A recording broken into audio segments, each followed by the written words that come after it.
एक लड़की मेरे जीवन में हवा के झोंके की तरह आई और उसने सब कुछ बर्बाद कर दिया। मैंने अपनी पत्नी को धोखा दिया ताकि अपनी प्रेमिका की गर्भावस्था का ख्याल रख सकूं। लेकिन जब मैंने उस बच्चे का चेहरा देखा जिसका मैं सालों से इंतज़ार कर रहा था, तब समझ गया कि कर्मा ने अपना हिसाब चुका दिया। मेरा नाम राजन शर्मा है। मैं दिल्ली में एक प्राइवेट कंस्ट्रक्शन फर्म में काम करता हूँ। मेरी पत्नी शीतल और मैं शादी के 6 साल बाद भी बच्चा नहीं कर पाए। घर का माहौल धीरे धीरे बोझिल और ठंडा हो गया था। हमारे रिश्ते में प्यार से ज़्यादा खामोशी भर गई थी। तभी मेरी ज़िंदगी में रिया आई। गुरुग्राम की एक इवेंट मैनेजर, सुंदर, चमकदार, आत्मविश्वासी और वही जोश मेरी ज़िंदगी में वापस ले आई जो मैं सोचता था कि हमेशा के लिए खो चुका हूँ।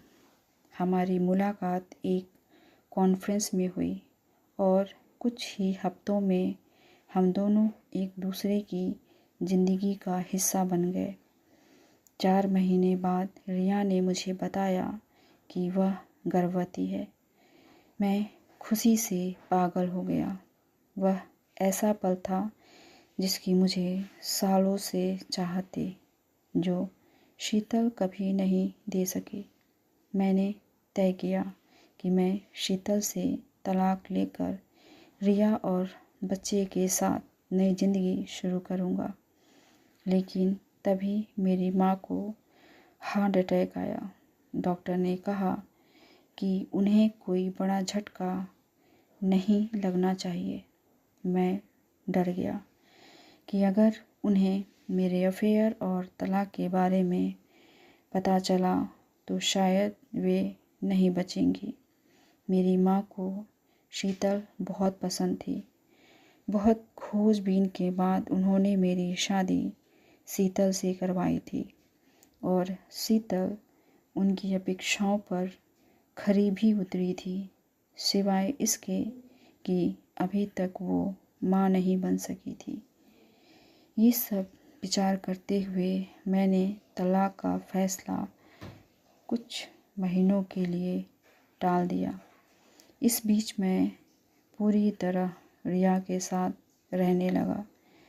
रिया का ख्याल रखना, उसके नखरे उठाना, सब कुछ पूरी तन्मयता से कर रहा था।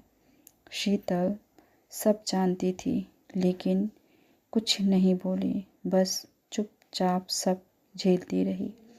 रिया ने मुझसे कहा कि किराए के बजाय उसे गुरुग्राम में एक फ्लैट चाहिए, बड़ा, आरामदायक और बच्चे के लिए सुरक्षित।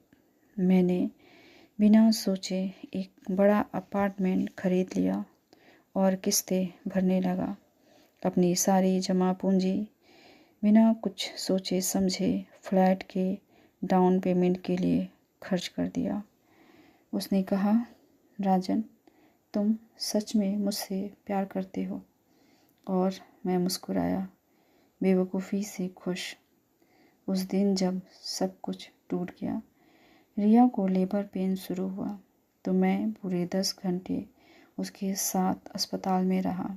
जब बच्चे की पहली रोने की आवाज़ आई तो मैं रो पड़ा, लेकिन जब नर्स ने बच्चे को मेरे हाथों में दिया, मेरी सांस थम गई। वो बच्चा मेरे जैसा बिल्कुल नहीं था।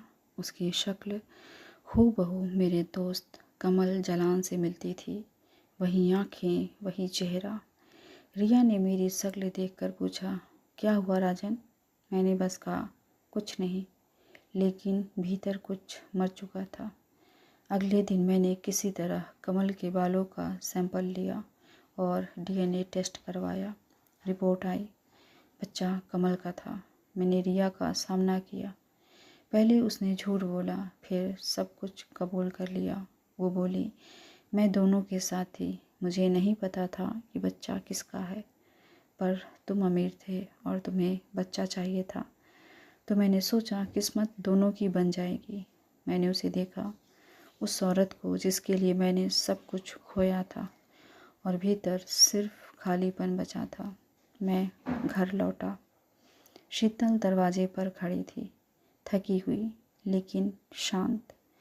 मैंने सब सच बता दिया। उसने बहुत देर तक कुछ नहीं कहा, फिर बस इतना बोली, अब शायद तुम्हें पता चला कि किसे भगवान ने बांझ बनाया है। वो वाक्य मेरे अंदर गूंजता रहा। कुछ हफ्तों बाद हमने डॉक्टर से टेस्ट करवाया। रिपोर्ट में लिखा था, मैं कभी पिता बन ही नहीं सकता। रिया का बच्चा कमल का बच्चा था, और मेरे सारे सपने बस झूठे थे जो मैंने खुद सजाए थे। अब मैं हर दिन शीतल के लिए कुछ अच्छा करने की कोशिश करता हूँ। उसने मुझे माफ़ कर दिया है, लेकिन मैं जानता हूँ कि कुछ घाव कभी नहीं भरते। कभी कभी जब मैं मंदिर जाता हूँ तो बस इतना कहता हूँ, हे भगवान, तूने देर से पर सटीक न्याय दिया। रिया अब उस अपार्टमेंट में अकेली रहती है। कमल ने भी साथ छोड़ दिया है। मैंने सब कुछ छोड़ दिया, और मैं अब भी इलाज करवा रहा हूँ। शायद कोई चमत्कार हो जाए, पर दिल के किसी कोने में जानता हूँ, जिस दिन मैंने अपनी पत्नी को धोखा दिया, उसी दिन मेरा कर्मा तय हो गया था। अब शायद भगवान ही कुछ करे। मैं अब भी अपराध बोध में जी रहा हूँ। आपको हमारी कहानी कैसी लगी कमेंट करके ज़रूर बताइएगा। ऐसे ही कहानियों को सुनने के लिए चैनल को सब्सक्राइब कर लीजिए। धन्यवाद।